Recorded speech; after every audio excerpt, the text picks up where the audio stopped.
Good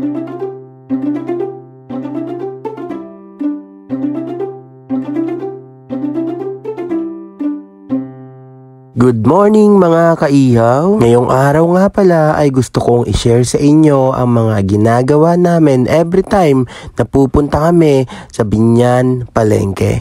Alam nyo ba na every time na lang napupunta kami sa palengke ay tinatamad ako? Ikaw ba naman kasi kailangan mong gumising ng maaga para makapunta sa palengke? Pero yung katamaran na yon ay nilalabanan ko, kaya huwag nyo akong gagayahin sa part na yon. Ganito kasi yon. Late na kami magsarado or mag-close ng tindahan kapag gabi. Siguro nasa 10 PM onwards. Ito kasi yun eh. Marami kasing mga customer ang naghahanap pa ng ulam or kahit anong makakain kapag gabi. Kasi yun yung mga customer na galing sa factory, sa company, na uuwi pa lang. So wala silang sinaing, wala pang lutong ulam. Kaya no choice sila or ang tanging option lang nila ay kung ano lang yung available na pagkain. Nakakatulog kami nasa 12 midnight or 1 AM na kasi nagbibilang pa ako ng pera ng pinagbentahan. Si Angela naman ay maglilinis pa or maghuhugas pa ng mga gamit ng mga ginamit namin. After nun, kapag okay na yung lahat, matutulog na kami. Tapos ang alarm namin, syempre nakaset yan ng 3:00. Tapos gagayak pa kami, halos nasa 3:30 pa kaming makakaalis or nasa 4, minsan nasa 4:30 pa. Ganun lang yung nangyayari kapag pupunta kami sa palengke. Kung mapapansin ninyo, nasa 3 hours lang ang tulog namin or 2 hours. Pero hindi naman laging ganun. Siguro namamalengke kami twice a week. Ganun lang. Pero kung malakas naman yung benta, siguro nasa every other day kami namamalengke kasi nauubusan ng stocks. So sa mga oras nga na to ay naghihintay kami ng pampasaherong jeep upang masakyan namin. Ang kaso, ilang jeep na yung dumaan pero wala talagang papunta dun sa may Biñan Palengke. Kaya naman napagdesisyonan namin na sumakay na lang ng tricycle. Dahil yun yung available, dahil tinanong namin naman yon kung magkano yung babayaran namin, 20 pesos kada isa. Kasi kapag nasa jeep naman, 13 pesos each.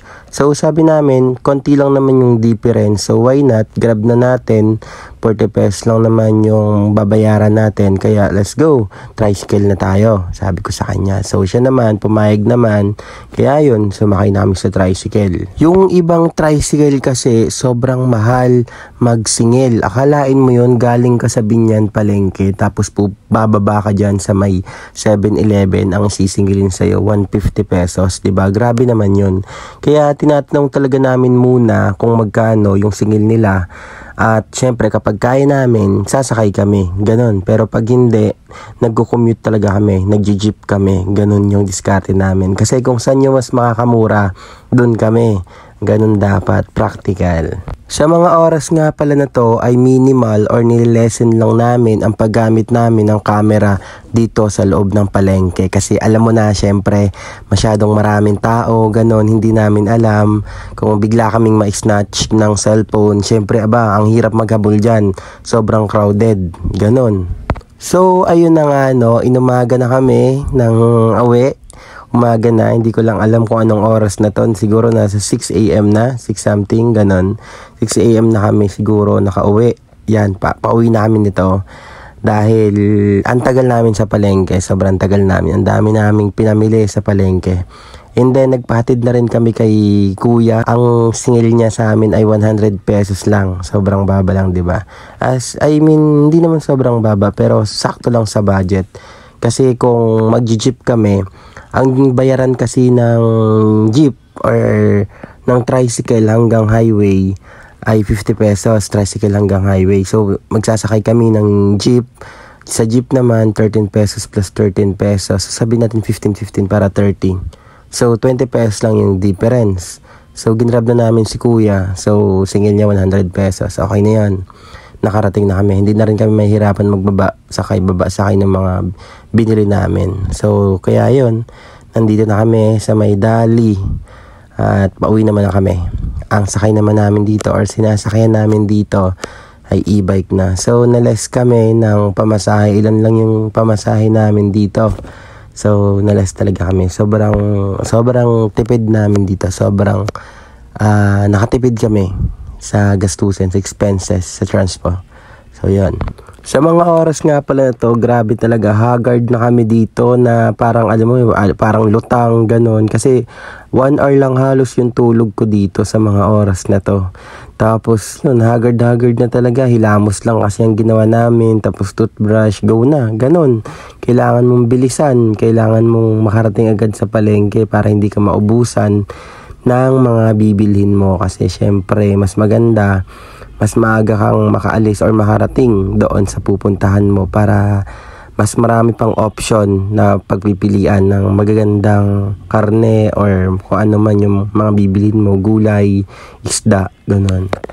So yun, tama nga ako, 6:25 in the morning na nang nakauwi kami. Nangungulit nga pala dito si Ange, sabi niya gusto niya daw rin mag-drive pero hindi dito sa highway, hindi dito sa pinagdadrivean ko. Sabi niya sa loob daw ng subdivision, kaya yun, pinagbigyan ko na.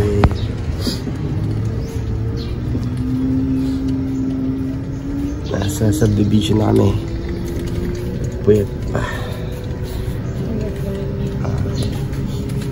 Sabi lang.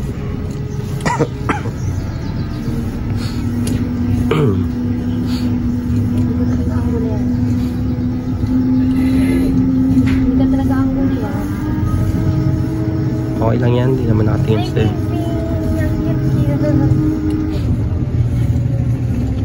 Teka. Gipagi pa, diretso. Yan. Basta bigyan mo lang sila ng daan. Basta may malawak na daan. Aha. Tulad ng mga ganyan. Pag ganito, wala kang magagawa. Konti, idediretso mo hanggang dyan sa may tricycle para makatawid sila. Ganun.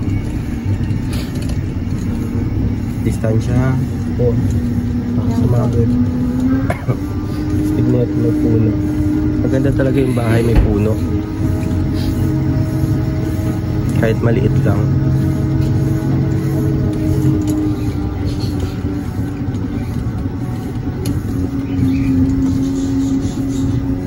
Puyat pa eh. Kulang pa sa tulog. Hindi naman nakikita. Ang gulo. Ang ganda mo nga oh. Oh, parang ganda ba? Ang ganda oh. Ayun oh. Wow. Ang ganda. Gigi, magtingin ka. Nakikita ko yung drive ko. Okay na, diretso ka na. Magtingin ka na ng ayos. Yan, kitang-kita naman ang ganda eh. Okay, malapit na tayo. Sa ating destination. Ating destination. Diretso lang po mama, diretso lang. Dahan-dahan lang po.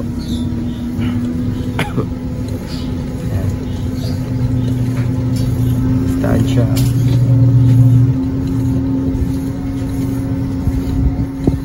Galing. Galing ang driver. Gis ang takbo namin eh. Kaya mag-dress. Oo, naging 5. Lampas na tayo. Sa'yo naman to. Para? Mamagulong na pa.